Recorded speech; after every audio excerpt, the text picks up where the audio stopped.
নমস্কাৰ, মই উত্তম ভূঞা। আপোনালোকে চাই আছে DY 365 এই অনুষ্ঠান 24 ঘণ্টা। 24 ঘণ্টা এনে এটা অনুষ্ঠান যিটোত আমি 24 ঘণ্টাৰ সকলো খবৰ সামৰি ল'বলৈ চেষ্টা কৰোঁ। খবৰ আৰু খবৰ দিওঁ, ৰাজনৈতিক খবৰ দিওঁ আৰু ৰাজনৈতিক খবৰ বিশ্লেষণ কৰি বিশেষ অনুষ্ঠান 24 ঘণ্টাত।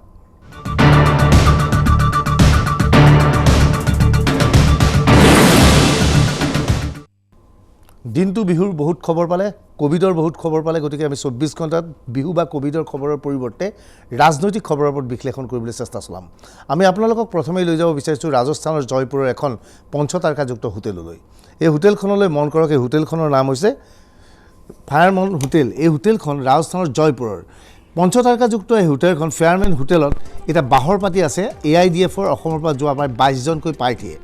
প্ৰায় 22জন, মুঠ 19জন প্ৰাৰ্থী আৰু লগতে অন্যান্য নেতা গৈ ইতিমধ্যে ৰাজস্থানৰ এই হোটেলখনৰ বাহৰ পাতি আছে। আচলতে ৰাজস্থানৰ কংগ্ৰেছ নেতা তথা অসমৰ দায়িত্বত থকা জিতেন্দ্ৰ সিঙৰ তাত খবৰ আহিছিল যে এই 19জন প্ৰাৰ্থীৰ মাজৰে যিকেইজন বিজয়ী হয় তাৰ গৰিষ্ঠ সংখ্যকৰ লগত বিজেপিৰ হৈ হিমন্ত বিশ্ব শৰ্মাই যোগাযোগ স্থাপন কৰিছে আৰু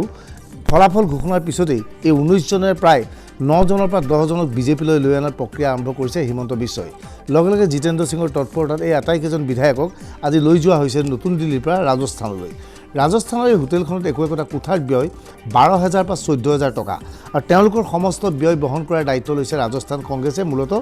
জিতেন্দ্ৰ সিঙে। খবৰ অনুসৰি কেৱল এইকেইজন বিধায়কেই নহয়, কংগ্ৰেছৰ কেইবাজনো সম্ভাৱ্য বিধায়কক যি বিজয়ী হ'ব পাৰে তেওঁলোককো কালি পৰহিৰ ভিতৰত ইয়ালৈ লৈ যোৱা হ'ব। BPFৰ পাৰ্টিকো লৈ যোৱা হ'ব।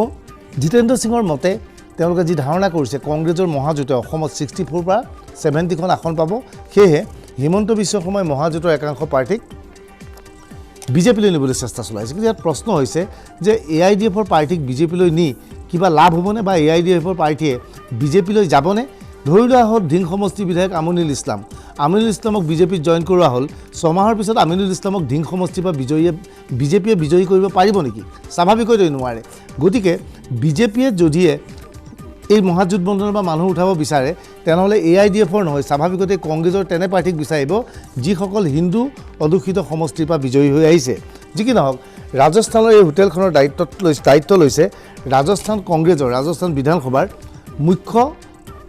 হুইপজনে। তেওঁ কি ধৰণে বক্তব্য আগবঢ়াইছিল এই সংক্ৰান্তত ভালদৰে শুনি লওক। देखभाल करें, उनको कोई तकलीफ नहीं हो। तो हमारे मेहमान हैं,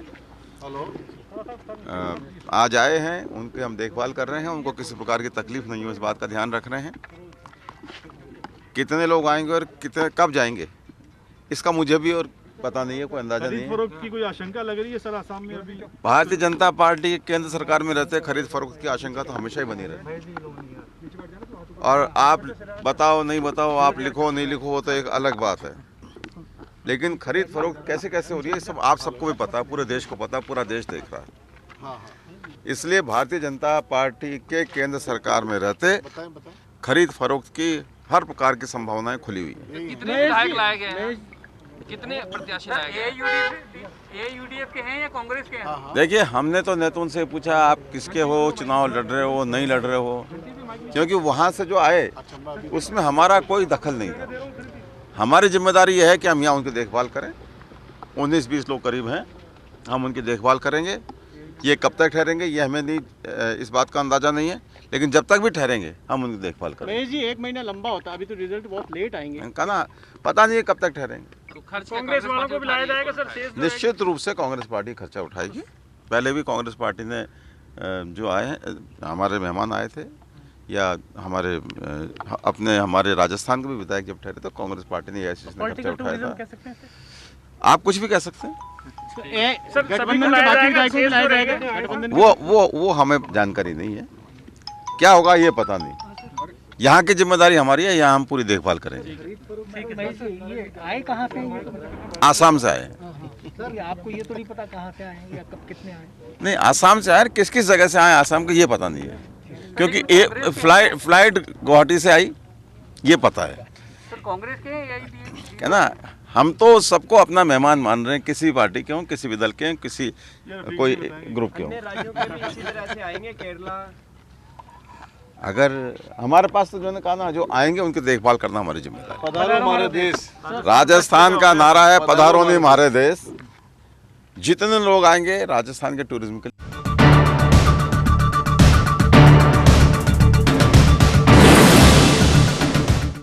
AIDFৰে বিধায়ক তথা প্ৰাৰ্থীসকল যেতিয়া ৰাজস্থানত জয়পুৰত উপস্থিত হৈছিল তেওঁলোক জিতেন্দ্ৰ সিঙৰ বাসগৃহত উপস্থিত হৈছিল। জিতেন্দ্ৰ সিঙৰ বাসগৃহত এখন আলোকচিত্ৰ ইতিমধ্যে সন্মুখলৈ আহিছে যে AIDFৰে বিধায়কসকলক মন কৰক সকলোৱে ৰাজস্থানী টুপি পৰিধান কৰিছে। জিতেন্দ্ৰ সিঙৰ ড্ৰয়িং ৰুমৰ দৃশ্য এয়া। এই বিধায়কসকলক এইদৰে ৰাজস্থানী পৰম্পৰা অনুসৰি মূৰত একোটা পাগুৰি পিন্ধাই তেওঁলোকক সন্মান প্ৰৱৰ্তন দিয়া হয়। পৰৱৰ্তী সময়ত AIDFৰ বিধায়কসকলক হোটেলখনলৈ স্থানান্তৰিত কৰা হয়। যিকি নহওক আজি সমগ্ৰ প্ৰক্ৰিয়াৰ মাজতে বদৰুদ্দিন আজমল ৰাওনা হৈছে নতুন দিল্লীলৈ। আজমলে বৰঝাৰ বিমানঘাটত সমগ্ৰ প্ৰক্ৰিয়া সংক্ৰান্তত ব্যাখ্যা আগবঢ়াইছিল এইদৰে। 20-21 তারিখ রেজাল্ট হবো, রেজাল্ট হয়ে 2 তারিখ আর 2 তারিখ ইভিনিং আমি আমার সরকার ডিক্লেয়ার করেছি খেলা হ'ব খেলা হবে কিন্তু যোনটো কথা ওলাই হ'ব আৰু আমি জিকিম। হৰ্চ ট্ৰেডিঙৰ এটা কথা ওলাই আছে কিয় হৰ্চ ট্ৰেডিং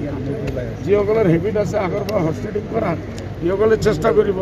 એટલે এইবাৰ হৰ্চ ট্ৰেডিং সেইফালৰ পৰা নহ'ব আমাৰ ফালৰ পৰা দেৰি হৈছে আপোনালোকে দেৰি দিব পাৰে আমালোকে চেষ্টা কৰিম মানে আনিব পাৰিব আৰে আজিকালি বহুত চেষ্টা আছে বহুত যন্ত্ৰ কৌশল আছে আৰু এটা কথা ওলাই আছে ফ্লাইট যাব পাৰিব AIDFৰ কাৰোবাক বাহিৰলৈ লৈ যোৱা বুলি মইতো পঠোৱা নাই মই পঠোৱা নাই মানে এইখিনিতে আপোনাক এটা কথা সুধিছোঁ যে এনে কেইজন গৈছে নাজানো মই নাজানো মই কৈ আছিলোঁ ঠিক আছে আচ্ছা এইখিনি মই আপোনাক এটা কথা সুধিছোঁ বিজেপিৰো বিধায়ক আপোনালোকৰ সৈতে যোগাযোগ কৰিছে নেকি এই মুহূৰ্তত এতিয়ালৈকে কৰা নাই মই মিছা নামাতো বেলেগ কৰিব আশাবাদী আছোঁ যেতিয়াই আমাৰ চৰকাৰ হ'ব সেইসকলে যোগাযোগ কৰিব আৰু AGP প্ৰাৰ্থী আজিজ খানো কিন্তু আপোনাৰ সৈতে আজি যোগাযোগ কৰিছে গতিকে কিবা আলোচনা হৈছে নেকি আজিজ খানক লৈ নাই না মোৰ পুৰণা বন্ধুত্ব আছে আমাৰ MLA আছিল ঘৰত আহিছে খাব লৈছে আৰু সমৰ্থন দিব নেকি তেওঁ আজি সমৰ্থন দিব নেকি আপোনাক যদি মহাজোঁটা চৰকাৰে আজিজ খানে আমাৰ চৰকাৰ হ'লে দি দিব পাক্কা দি দিব কথা হৈছেনে আজি কথা হৈছেনে আপুনি ৰিপৰ্টটো দেখ না মানে এটা কথা আপুনি কওক যে বিজেপি কেইবাজনৰ লগত আপোনাৰ মধুৰ সম্পৰ্ক আছে কথা পাতিছে আপুনি যদি আহে যদি আপোনালোকৰ চৰকাৰ হয় কেইজন আহিব এই যে MLA বহুতৰ লগত দোস্তি আছে আৰু যেতিয়া আমাৰ চৰকাৰ হৈ যাব বহুত মানুহ আহিব এতিয়া আপুনি মুম্বাইলৈ যাত্ৰা কৰিছে শেষত এটা কথা কৈ যাওক কিমান আসন পাব 100+ নে 80 আচলতে কোন কৈছে 100+ আমাৰ মহাভাগত বন্দনা কৰি আছে আৰম্ভণিৰ পৰা 100+।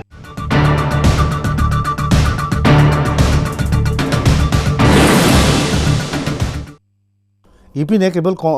AIDFৰ কংগ্ৰেছৰ বিধায়কসকলৰ ৰাজস্থান যাত্ৰা আৰম্ভ হৈছে আজি বিপুৰীয়া সমষ্টিৰ কংগ্ৰেছৰ ক্ষমা কৰিব লখিমপুৰ সমষ্টিৰ কংগ্ৰেছৰ প্ৰাৰ্থী জ্যোতিপ্ৰকাশ দাসো ৰাওনা হৈছে নতুন দিল্লীলৈ তেওঁ কি কৈছিল বহুতে কৈ আছে যে আপোনালোক অন্তত তেনেকুৱাতো কোনো কথা নাই দিল্লীলৈকে যাম বুলি मैं बाहर पाई जाम ঠিক আছে থেংক ইউ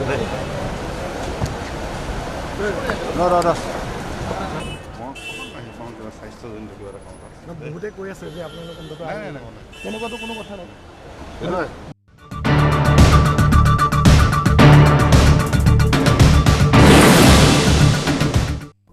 আচলতে 24 ঘণ্টাৰ আজিৰ এই অনুষ্ঠানত জ্যোতিপ্ৰসাদ দাস উপস্থিত থাকিবলগীয়া আছিল কিন্তু তেওঁ জনাইছিল পৰিয়ালৰ কাৰোবাৰ শাৰীৰিক অসুস্থতাৰ বাবে তেওঁ নাযায় কিন্তু পৰৱৰ্তী সময়ত আহিব নোৱাৰে বুলি ক'লে কিন্তু পৰৱৰ্তী সময়ত দেখা গ'ল তেওঁ বৰঝাৰ বিমানঘাটৰ পৰা দিল্লীলৈ ৰাওনা হৈছে যি কি নহওক নিৰ্বাচন শেষ হ'ল এতিয়া 2 মে'ত ফলাফল ঘোষণা হ'ব বিভিন্ন প্ৰাৰ্থীয়ে প্ৰাৰ্থিত্ব দিয়াৰ পিছতে সকলো নিশ্চিত যে মই বিজয়ী হ'ম এতিয়া প্ৰশ্ন হয় কোন বিজয়ী হ'ব কোন হাৰিব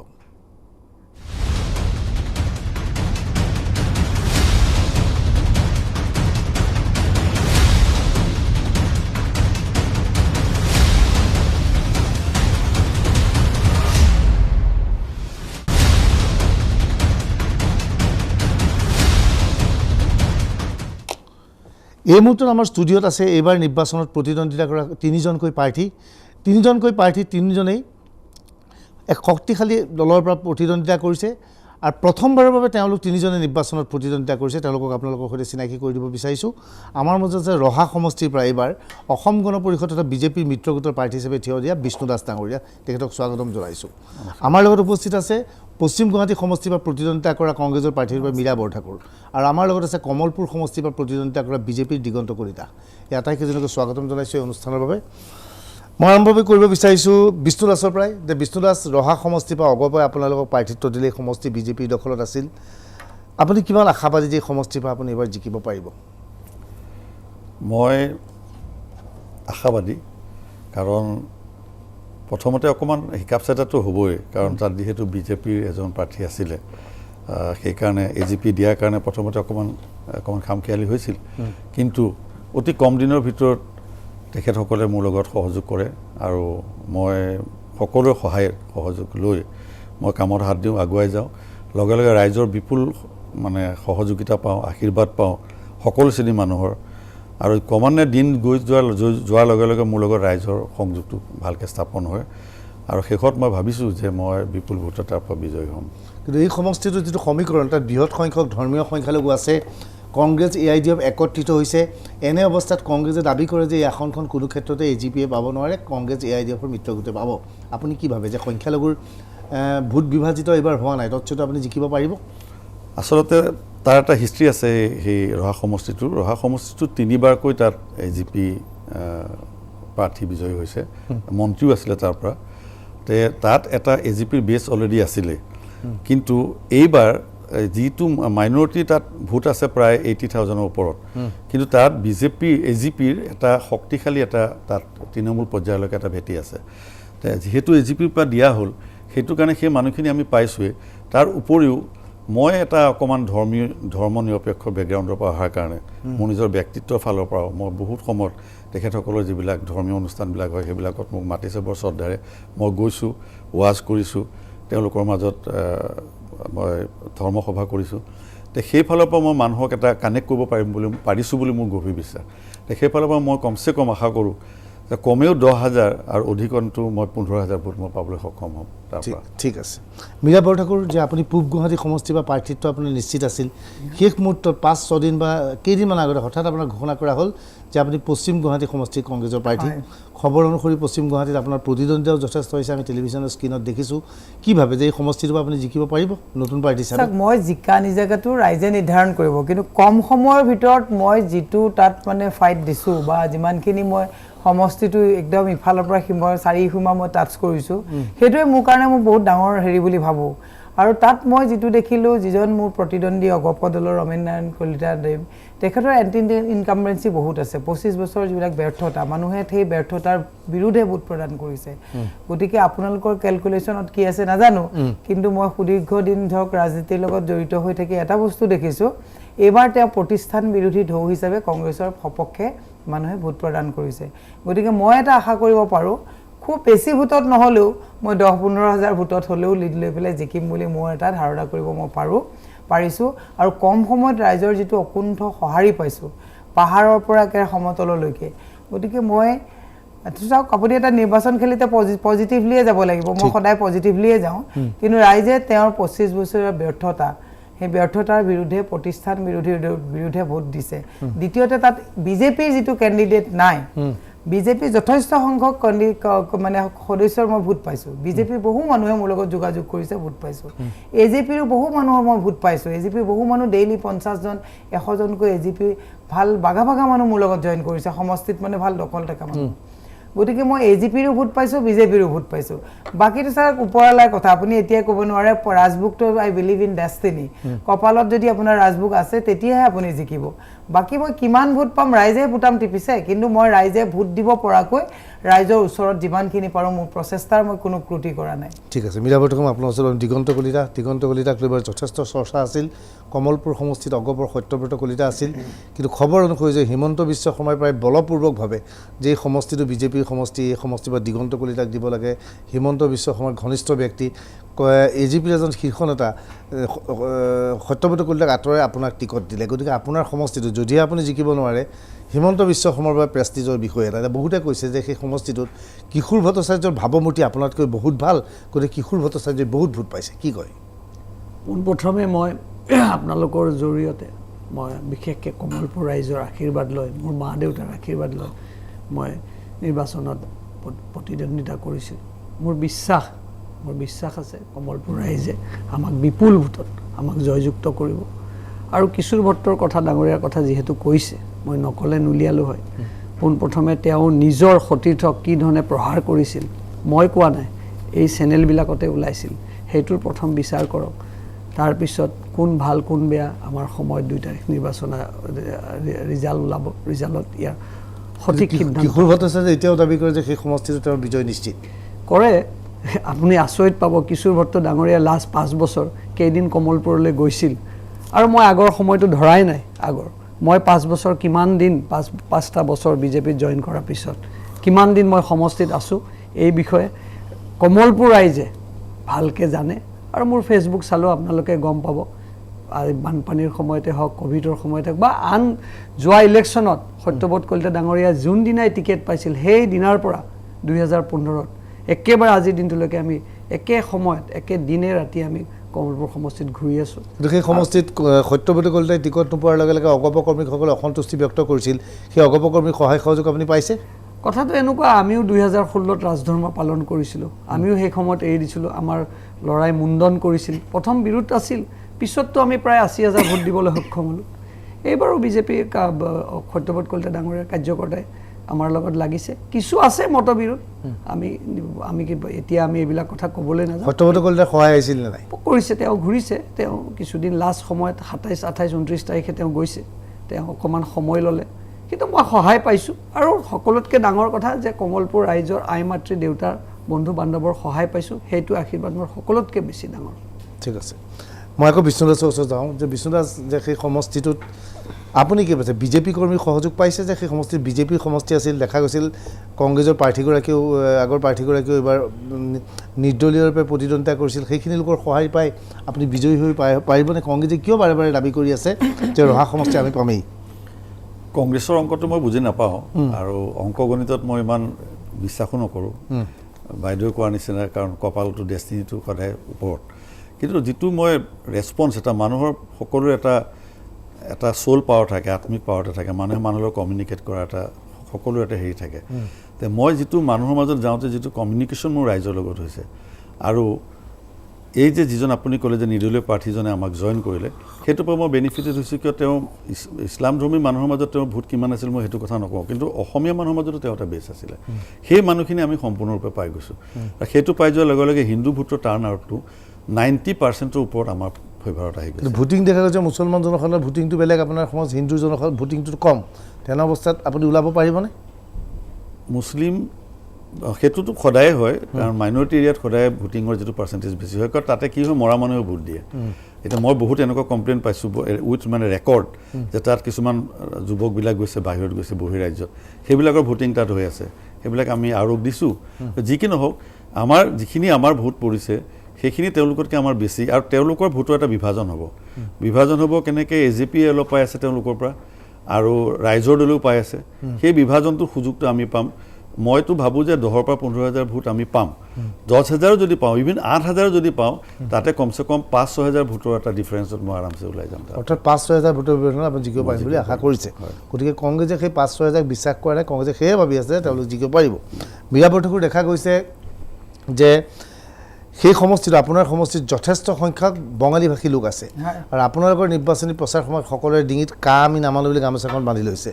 সেই গামোচাখন থকাৰ পিছত আপুনি ভাবে বঙালীভাষী লোকে আপোনালোকক ভোট দিব? নহয় চাওক, বেংগলী এৰিয়াত মই বহু বেংগলী এৰিয়াত গৈছোঁ, তেওঁলোকে যিমান দিন তেওঁলোকে কৈছে যে সুদীৰ্ঘ সময় আমি বিজেপিকে ভোট দি আহিছিলোঁ, কিন্তু তাৰপিছত বেংগলী এৰিয়াৰ অৱস্থা নাই, নলা নৰ্দমা দলং চলং যি য'ত একেবাৰে অৱস্থা বেয়া তেওঁলোকৰ। তেওঁলোকে নিজেও বুজিলে, আমিও তেওঁলোকক বুজাইছোঁ যে আপোনালোকক যিটো ভোট বেংক হিচাপে ইউজ কৰিছে, সেইটোতো আপোনালোকতো চকচকীয়া হ'ব লাগিছিল গোটেই ব্যৱস্থাবোৰ। গতিকে চবতছে বেংগলী এৰিয়াৰ অৱস্থা একদম দুৰ্গন্ধময়, আপোনাৰ মানে অৱস্থা এনেকুৱা, বেংগলী লোকসকলেও বুজি পাইছে। গতিকে তাৰপিছত আৰু এটা কথা হৈ গ'ল,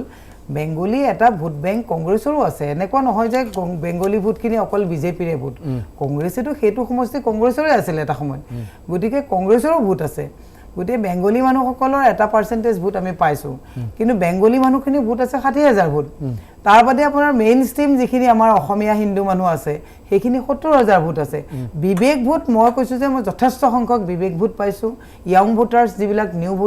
ভোটাৰ্ছৰ মই ভোটবিলাক পাইছোঁ, ৰমেন কলিতাৰ প্ৰতি বিতুষ্ট হোৱা AJP ভোটবিলাক পাইছোঁ। আপুনি কিয় ভাবিছে যে আজমলৰ লগত থকা পাৰ্টিটোৱে বিবেক ভোট? নাই, আজমলৰ লগত থকা পাৰ্টিটোৰ এফেক্টটো ৱেষ্ট গুৱাহাটীত পৰা নাই, এইটো মই আপোনাক এটা কথা ক'লোঁ, ৱেষ্ট গুৱাহাটীত আজমল এফেক্টটো ইমান এফেক্ট হোৱা নাই ৱেষ্ট গুৱাহাটীত। গতিকে ৱেষ্ট গুৱাহাটীৰ এফেক্টটো হৈছে যে 25 বছৰৰ বিধায়ক হৈ থকাৰ পিছত তেওঁ নলা নৰ্দমা ৰাস্তা ঘাট ক'তো নকৰিলে, আৰু মানে তেওঁ এটা মানে বেফিকিৰ হৈ গ'ল, তেওঁ জিকিমেই বুলি ভাবি মানুহৰ ওচৰত নোযোৱা হৈ গ'ল। এইবাৰ যিবিলাক জেগাত মই গৈছোঁ সেইবিলাক জেগাত মই সুধিছোঁ ৰমেন নাৰায়ণ কলিতা আহিছে নেকি, বোলে নাই অহা। বহু মন্দিৰ মই 100মান নামঘৰত গৈছোঁ নামঘৰত ৰাইজে কৈছে যে আমি তেওঁৰে মানুহ আছিলোঁ কিন্তু তেওঁ মানে আমাক এনেকুৱা কৰিলে টেকেন ফৰ গ্ৰান্টেড কৰি ল'লে তেওঁ আমাৰ তাত নাহা হ'ল গতিকে বাইদেউ এইবাৰ আমি আপোনাক নতুন প্ৰাৰ্থী হিচাপে আপোনাক মেলে মিটিঙে টিভিয়ে চিভিয়ে আমি দেখি থাকোঁ এইবাৰ আমি আপোনাক ভোট দিওঁ চাওক বিশ্বাসে মিলয় হৰি বিশ্বাসেটো কৰিব লাগিব দিম বুলি কৈছে মই বিশ্বাস কৰিছোঁ আৰু যথেষ্ট সঁহাৰি পাইছোঁ আপুনি বিশ্বাস নকৰিব আপোনাৰ মিডিয়াত চালে গম পাব মই ডেইলি 12 কিলোমিটাৰ 14 কিলোমিটাৰ খোজ কাঢ়িছোঁ 200-300খনকে গামোচা লৈ ৰাস্তাত ৰাইজে মানে মোক ওয়েলকাম কৰিছে এইবিলাকেতো আমি এটা বিশ্বাস বুলি ধৰিব লাগিব তাৰপিছত যদি ভোট দিয়া নাই ইট ইজ মাই ডেষ্টিনি কিন্তু মই যেটো সঁহাৰি কম সময়ত পাইছোঁ ইট ইজ ট্ৰেমেন্ডাছ সাপোৰ্ট পাইছোঁ গতিকে জিকা খেলটো বুটাম ক'ত টিপিছে সেইটোতো মই ক'ব নোৱাৰিম কিন্তু যদি সেই সঁহাৰি হিচাপত যদি ৰাণী ফালে মই যথেষ্ট ভোট পাইছোঁ ঠিক মই যাম টাউনৰ ফালে মই যথেষ্ট মই যাম দিগন্ত কলিতা সেই সমষ্টিটো অসম গণ পৰিষদৰ দখলত আছিল কেৱল আপোনাক টিকটটো দিবৰ বাবে হিমন্ত বিশ্ব শৰ্মাই সেই সমষ্টিটো আগৰ পৰা বিজেপিলৈ ট্ৰান্সফাৰ কৰিলে নেকি চাওক দুটা কথা এটা হ'ল হিমন্ত বিশ্ব শৰ্মা মোৰ একদম আমাৰ ৰাজনৈতিকভাৱে তেখেত আমাৰ লগত বহু দিনৰ পৰা আছে আৰু তেখেত আমি গুৰু হিচাপে মানো এইটো একদম কোনো ইয়াত সন্দেহ নাই কিন্তু অকল এইটোৱে দিশ তেওঁলোকে চোৱা নাই বিগত দিনত ভাৰতীয় জনতা পাৰ্টিৰ লগত মই কি ধৰণে কাৰ্যকৰ্তাসকলৰ লগত লাগিছোঁ কি ধৰণে সহায় কৰিছোঁ তেওঁলোকৰ মনৰ কথা বুজিবলৈ চেষ্টা কৰিছোঁ ৰাইজৰ মাজত সোমাবলৈ গৈছোঁ অকল মোৰ 5 বছৰে এই কাৰ্যকাল নহয় মই ধৰক 1996ৰ পৰা সেই সমষ্টিটোৰ লগত মই জড়িত আগৰ কথা মই ক'বলৈ নাযাওঁ কিন্তু মোৰ বিশ্বাস আছে যে এইবাৰ আমি যথেষ্ট আমাৰ ৰাইজৰ সঁহাৰি পাইছোঁ দিনত কমচে কম মই 45খনকেও বেছি সভা কৰিছোঁ সৰু প্ৰত্যেক মঠ মন্দিৰ মছজিদত মই প্ৰত্যেক গাঁৱত গৈছোঁ আৰু মোৰ নিৰ্বাচনৰ 3 দিন আগত পুৰা কমপ্লিট পঞ্চায়ত মোৰ মিটিং কৰা শেষ হৈছে তাৰপিছত হিমন্ত বিশ্ব শৰ্মা ডাঙৰীয়া গৈছে তেখেতে একদম শেষ হাঁহি মাৰিছে মাজত অমিত শ্বাহ ডাঙৰীয়া গৈছে এনেকৈ মই আশা কৰোঁ যে সমষ্টিটো খুব ভাল ভোটত আমি জিকি আহিম কাৰণ মোৰ বিশ্বাস ৰাইজৰ লগত যেটো আশীৰ্বাদ ৰাইজে যেটো আশীৰ্বাদ দিছে সেই আশীৰ্বাদ মোৰ অন্তৰত সোমাই গৈছে আৰু মোৰ একদম আত্মবিশ্বাস বহুত ভোটত আমি জিকিব পাৰিম ধন্যবাদ সকলোৱে তেনেকৈ ভাবে জানানো 2 মেত কি হয় আমি এইখিনিতে অলপ এটা বাণিজ্যিক বিৰতিৰ পিছত আমাৰ আলোচনা অব্যাহত থাকিব লৈছোঁ এটা সৰু বাণিজ্যিক বিৰতি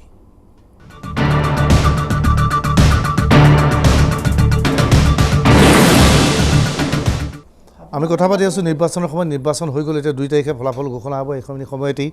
সকলোৱে স্বাভাৱিকতে ভাবে ময়ে বিধায়ক হ'ম নাজানো কোন হয় কি হয় আমি তেনেকুৱাগৰাকী প্ৰাৰ্থী আনিছোঁ আজি এই ষ্টুডিঅ'ত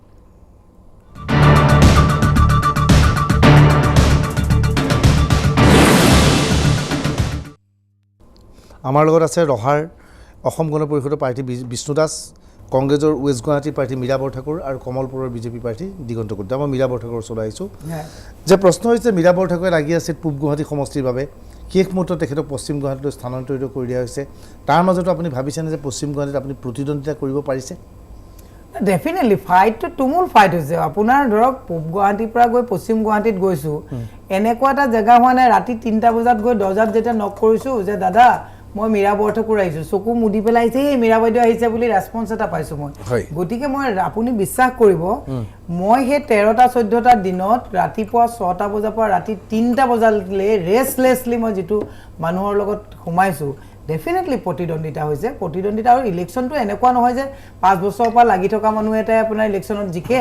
এইটো ইটছ অল এবাউট আপুনি যোৱাবাৰ চাওক ৰাঙুলতা বটৰদোবাতনো কেইদিনত গৈ জিকিছে অশোক সিংহলে ঢেকিয়াজুলিত গৈ কিন্তু কেইদিনত জিকিছে গতিকে জিকাৰ ফৰ্মুলাটো যদি ৱেভটো আহে মই কিন্তু অতনুৰ ভূঞা ডাঙৰীয়া জিকু নিজকো ক'ব নোৱাৰোঁ কিন্তু মই 12 দিনত কিন্তু তুমুল ফাইট এটা দিছোঁ ৰমেন কলিতা সোমাব পৰা নাই য'ত মই গৈছোঁ এতিয়া বুটাম ৰাইজে টিপিছে নে নিপিছে ক'ব নোৱাৰোঁ কিন্তু ৰাইজে বুটাম টিপিম বুলিয়ে কিন্তু মোক সঁহাৰি দিছে মই 2টামান চেণ্টাৰত গৈছোঁ চবে এনেকুৱা কৰিছে এই মীৰা বাইদেউ আহিছে বুলি মই লাষ্টত ওলাই আহিছোঁ কাৰণ তাত প্ৰিজাইডিং অফিচাৰে কৈছে আপুনি ওলাই যাওক ইয়াত কেম্পেইন চলিছে তাৰমানে সেনেকুৱা এটা সঁহাৰি পাইছোঁ বাকীটো মই আপোনাক কৈছোঁ কেনেকৈ কম আপুনি কি ভাবে যে ৱেষ্ট গুৱাহাটীৰ পৰিৱৰ্তে যদি আপোনাক পূব গুৱাহাটীত টিকট দিয়াহেঁতেন পূব গুৱাহাটীত মই কৈছোঁ যদি পূব গুৱাহাটীত পালোহেঁতেন 100% মই আপোনাক এনচিঅ'ৰ কৰিব পাৰোঁ যে এইটো জিকিলোহেঁতেন কিয়নো আপুনি সমষ্টিত কাম কৰি আছে না ডেফিনেটলি মই পূব গুৱাহাটীত চকুটো মুদি দিলেই গম পাওঁ কোন ক'ত কি আছে কোনটো নামঘৰৰ সভাপতি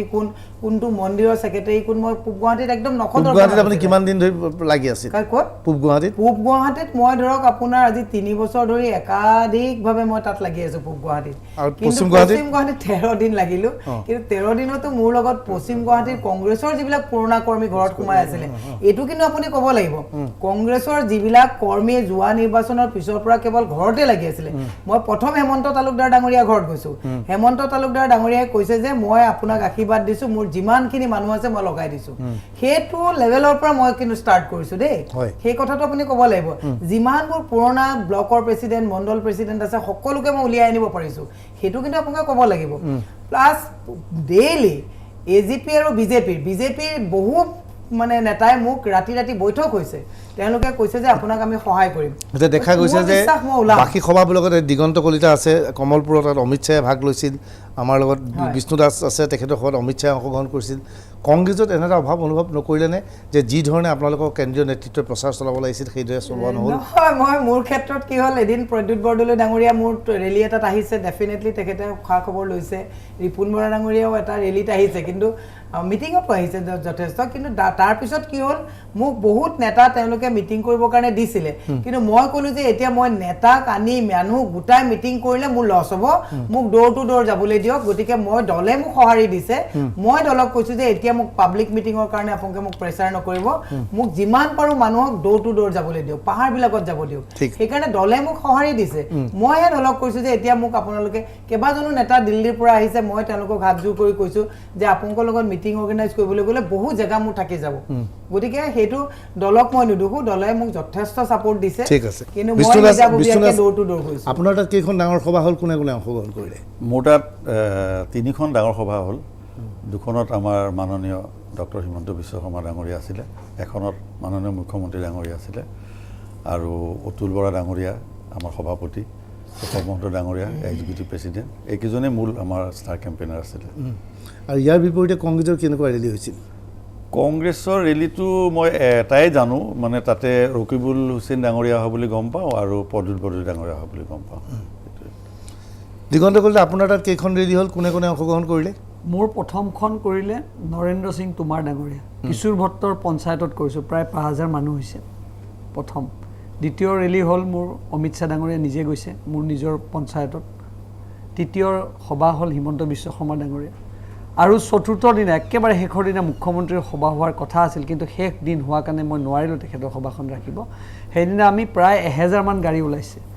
মানে আপোনাক ইমান যিখন হিমন্ত বিশ্ব শৰ্মা যিখন ৰেলী হৈ গ'ল সেইখনত মই ক'বলৈ আৰু মোৰ ভাষা নাই ইমান ৰেলী আয়োজন কৰিবলৈ ইমান টকা কৰবা পাইছে পাৰ্টিৰ পৰা বহুত টকা আহিছে আমাৰ কথাটো এনেকুৱা আমাৰ কাৰ্যকৰ্তা চব ওলাই আহিছে বহু দিনৰ পৰা একদম সাজু হৈ আছে আমাৰ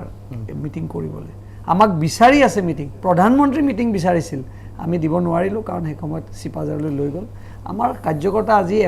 5 বছৰৰ পৰাই সাজু যি সময়ত 16 টিকেটটো দি দিলে 21ত টিকেট দিম বুলি চবে আশা ৰখি আছিল আৰু ভাৰতীয় জনতা পাৰ্টি 2011তো আছিল সেইটো ঠাইত আপোনালোকে জানে এইবাৰ সিম্বলটো আমি ভাৰতীয় জনতা পাৰ্টি পোৱাৰ কাৰণে কমলপুৰ ৰাইজ কিমান আশাবাদী এইটো মই এতিয়া কেন্দ্ৰীয় হিচাপে আপোনাক ক'লে আপুনি ভাবিব পাৰে মই কেন্দ্ৰীয় হিচাপে কৈছোঁ আপুনি সাধাৰণ ভোটাৰক সুধিলে গম পাব এতিয়া কমলপুৰৰ কাষত দুটা সমষ্টি আছে সেই দুটা সমষ্টিত কেনেকুৱা অৱস্থা কমলপুৰৰ কাষত জালুকবাৰী আছে মোৰ কাৰণে সেইটো এটা বৰ ডাঙৰ এডভান্টেজ হৈ গ'ল য'ত হিমন্ত আছে হিমন্ত বিশ্ব শৰ্মা ডাঙৰীয়া ইফালে ভৱেশ কলিতা আছে তে দুটা সমষ্টিৰ প্ৰভাৱ মোৰতো নিশ্চয় পৰিছে আৰু জালুকবাৰীৰ প্ৰভাৱটো সঁচাকৈ আমাৰ সমষ্টিলৈ প্ৰভাৱ পৰিছে মেজৰ এৰিয়া জালুকবাৰীত পৰে মই ভাবোঁ যে ভাল আমাৰ উত্তৰ কামৰূপ গোটেইকেইটা ওলাই আহিব হাজো ৰঙিয়া কমলপুৰ আমি ওলাই আহিব কোনো আমাৰ চিন্তা কৰিবলগীয়া নাই আৰু জালুকবাৰীৰ কথা ক'বলগীয়াই নাই মীৰাবৰটোকো দেখা গৈছে এতিয়া কংগ্ৰেছৰ ফালৰ পৰা কোৱা হৈছে যে AIDFৰ বিধায়কসকলক ৰাজস্থানলৈ লৈ গ'ল কংগ্ৰেছৰ পৰা সম্ভাৱ্য প্ৰাৰ্থীসকলকো ৰাজস্থানলৈ বোধহয় নিয়াৰ প্ৰস্তুতি চলি আছে আপুনি ৰাজস্থান যাবলৈ সাজু আছে যে নহ'লে আপোনাক কিনি লৈ যাব পাৰে আই am not A sellable product টিল এণ্ড অফ মাই জাৰ্নি কোনো এনেকুৱা মানুহ জন্ম হোৱা নাই পৃথিৱীত যে মীৰা বৰঠাকুৰৰ বিবেক কিনিব পাৰিব গতিকে মই দিল্লী ৰাজস্থান ক'তো যাব নালাগে মই ঘোঁৰা মৰা ঘৰতে মই সুৰক্ষিত মই যিখিনি বেয়া দিনত বিজেপিত বেয়া দিনত মই কাম কৰোঁতে ভাল দিনত তেওঁলোকৰ পৰা ওলাই আহিছোঁ আৰু বেয়া দিনত কংগ্ৰেছ দলে মোক প্ৰাৰ্থিত্ব প্ৰদান কৰি ৰাজনৈতিকভাৱে এটা সন্মান দিছে জীৱনত টকা ডাঙৰ বস্তু নহয় জীৱনত সন্মানটো হৈছে মোৰ এছেট বুলি যদি কয়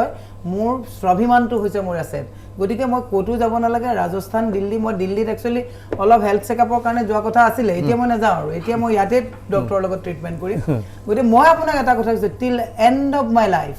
nobody can purchase me this is my principle কিন্তু বিজেপিয়ে যদি মন্ত্ৰিত্বৰ প্ৰস্তাৱ দি দিয়ে মন্ত্ৰী নালাগে 20 কোটি টকা যদি দি পেলাই যদি ব্ৰহ্মা বিষ্ণু মহেশ্বৰো আহে বিজেপিত মোক নিব নোৱাৰে আজি লিখি দিলো আপুনি যদি নিব পৰা বজাই দিব মোক মুখ্যমন্ত্ৰীও যদি কয় যে বোলে ইমান দিন নিদিয়ে তেতিয়াও মোক বিজেপিয়ে নিব নোৱাৰে এইটো কথা আপুনি ৰেষ্ট এচিউৰ্ড কিন্তু আপোনালোকৰ মই প্ৰিন্সিপলৰ লগত থকা মানুহ কিন্তু আপোনালোকৰ সভাপতি আপোনালোকৰ কেণ্ডিডেটবিলাকক লৈ ভয় খাই আছে সেইটো মই নাজানো এইটো কথা মই নাজানো কোনোবা ফুৰিবও যাব পাৰে এনেও নিব পাৰে মই নাজানো কিন্তু মীৰা বৰঠাকুৰৰ বিবেক ক্ৰয় কৰি এতিয়া আপুনি বেমাৰ দেখাবলৈ নাযায় নাযাওঁ মই বেমাৰ দেখুৱাম বুলি ভাবিছিলো কালি ভাবিছিলো ছোৱালীক লৈ দিল্লীত বেমাৰ দেখুৱাব যাম এতিয়া ভাবিলো এইটো তিলটোকে তাল হ'ব বেমাৰো দেখুৱাব নাযাওঁ মই ৰিপুন বৰা ডাঙৰীয়াক কৈছো যে মই একদম সুৰক্ষিত কংগ্ৰেছত মই হাৰা জিকা বেলেগ কথা কিন্তু কোনো এনেকুৱা শক্তি নাই মীৰা বৰঠাকুৰৰ বিবেকটো পাৰচেজ কৰিব পাৰিব I am not a sellable product Biswanath 2 মেলে বেছি দিন নাই এইকেইদিন সকলোৱে হৃদস্পন্দন থাপ থাপ কপি থাকে আপোনাৰ সমষ্টিটো আৰু ডেঞ্জাৰ সমষ্টি যে সেই সমষ্টিটো মানে একদম নেট টু নেট ফাইট হৈ আছে বুলি কৈছে কংগ্ৰেছে কোনো ক্ষেত্ৰত নামান যে সেই সমষ্টিটো তেওঁলোকে হেৰুৱাব আৰু আপোনালোকৰ নেতৃত্বই অগপৰ নেতৃত্বই বা বিজেপিৰ কেন্দ্ৰীয় নেতৃত্বই বাৰে বাৰে কয় যে এইবাৰ ৰহা আমাৰ দখলত পুনৰ আহিবই আৰু কি দেখিছে আপুনি কি সঁচাকৈ আহিব যেন লাগিছে আৰু ধপধপনি কিমান বাঢ়ি আছে মোৰতো একেবাৰে ধপধপনি নাই মই একদম নিশ্চিন্ত হৈ বহি আছোঁ কাৰণ কি আল্টিমেট ৰিয়েলিটি কিবা এটাতো আছে যদি হাৰে বেয়া নালাগিব অলপতো ডেফিনেটলি বেয়া লাগিব কিন্তু it's a part and parcel of the game গতিকে মই সেই বিষয়ে একদম চিন্তিত নহয় নিশ্চিন্ত কিন্তু মোৰ যিটো ছিক্স চেন্স আৰু মই যিখিনি ফিল্ডত পালোঁ মোৰ যিসকল এনালিষ্ট আছে গোটেইবিলাকৰ কথাবিলাক চাই মেলি জুকিয়াই চাই যে মোৰ ভয় কৰাৰ কাৰণটো মই একেবাৰে দেখা নাই যিকোনো কাৰণতে মই তাৰ পৰা ওলাই যাম এইটো এটা মোৰ গভীৰ বিশ্বাস আৰু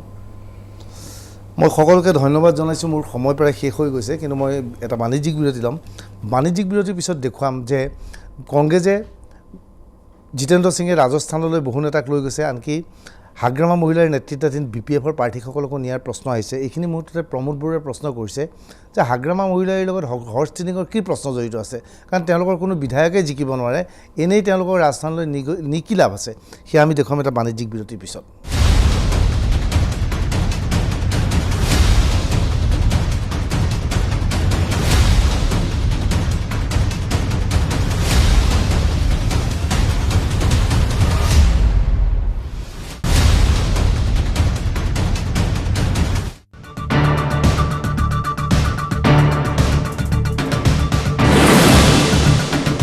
অফিচিয়েল মই কলকাতা গৈ আছোঁ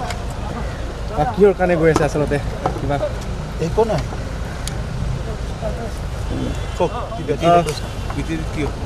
ভালে হ'ব ৰিজাল্ট ভাল হ'ব ৰিজাল্ট PPF কি হ'ব আপোনালোকে হাগ্ৰামা মহিলাৰ ডাঙৰীয়া আহিলে সুধিব হাগ্ৰামাইটো কৈছে তেওঁলোকৰ যথেষ্ট ভাল হ'ব আপোনাৰ একোৱেই নহ'ব বুলি কৈছে চাওক এইটো মানে তেখেতৰ এতিয়াৰ কথা নহয় আগৰ পৰাই কোৱা কথা তেখেতে সদায় এইটোকে কৈ থাকে কিন্তু কথা হৈছে এইবাৰ যিটো মিত্ৰজোঁট বিজেপি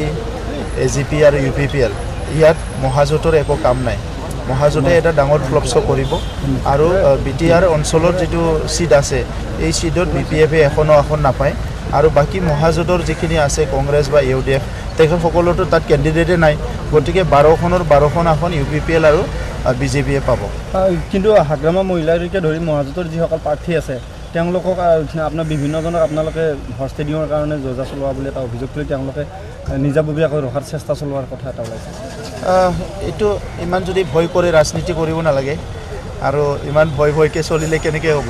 ইমান দিন আছে লম্বা 2 তাৰিখেহে কাউণ্টিং হ'ব এতিয়াৰ পৰাই যদি ইমান অশান্তি হয় ভয়কৈ থাকে কেনেকৈ চলিব গণতন্ত্ৰটো শক্তিশালী কৰিব লাগে গণতন্ত্ৰৰ ওপৰত বিশ্বাস ৰাখিব লাগে আৰু সব সময়তে এনেকুৱা অলপ ৰাজনীতিটো অলপ বেয়া প্ৰেক্টিছ কৰিলেতো ভাল নহ'ব না